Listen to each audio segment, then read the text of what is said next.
Judge to review school shooting suspect's 12-hour interview. Special Assistant Public Defender David Frankel left talks with his client, school shooting suspect Nikolas Cruz. Center sits in the Broward County Courthouse in Fort Lauderdale, Florida, Friday, June 8, 2018. Cruz's attorneys are arguing against the release of his full confession. His attorneys cite concerns over causing more trauma to the Parkland community and harming their client's right to a fair and impartial trial. Cruz, 19, is charged with 17 counts of murder and 17 counts of attempted murder in the Feb.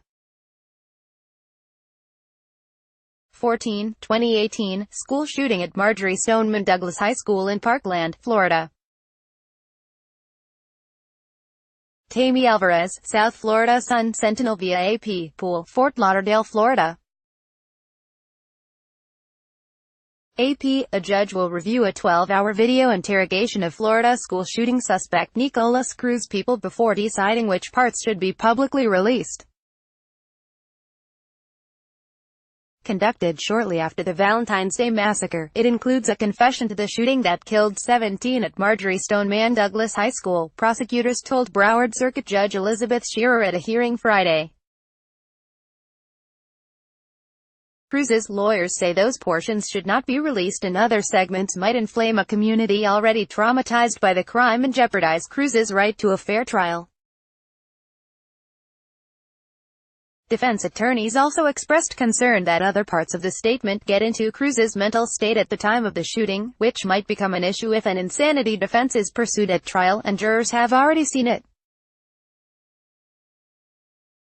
Florida law in general requires public release of evidence in criminal cases once prosecutors turn it over to the defense, although parts can be exempted. "I don't know that will be the defense. We haven't even discussed that yet," said Cruz attorney David Frankel. "The court can keep certain amounts of it confidential in the interests of justice."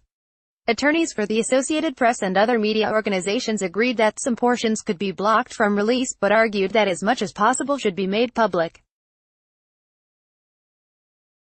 He noted that cell phone videos Cruz made before the shooting have been made public, and they depict him describing in precise detail what he planned to do, how many people he hoped to kill and why he felt compelled to become a school shooter, almost the same as a confession. "A lot of information has been released in this case already," said media attorney Dana McElroy. "I'm sure we'll go through this a number of times in this case." Shearer said she would review the statement, which covers 200 pages in a transcript, and then decide what should be released. "That would be the first step," the judge said. Cruz, 19, faces 17 counts of first-degree murder and 17 counts of attempted murder in the shooting. His lawyers say he will plead guilty in exchange for a life prison sentence, but prosecutors have refused to waive the death penalty. Cruz said nothing in court and sat at the defense table in chains in a red prison outfit with his head bowed. One difference was that he had a buzz haircut and appeared heavier than in previous hearings. Also Friday, two sheriffs on the commission investigating the massacre said it is unrealistic to believe there will be police officers or armed guards assigned to all the state's schools this fall. A law passed by the Florida legislature after the shooting requires that each public elementary, middle and high school have at least one armed guard. That could be a police officer, a trained staff member or a trained civilian.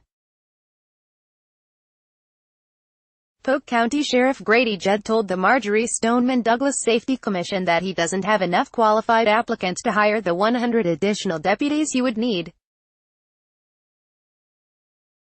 Judd said his county is instead hiring trained civilians, called guardians, for the positions.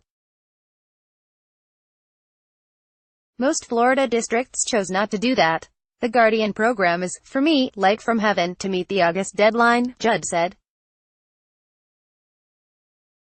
Pinellas County Sheriff Bob Galtieri, the commission's chairman, said school districts are struggling to pay for their share of the hiring and equipping.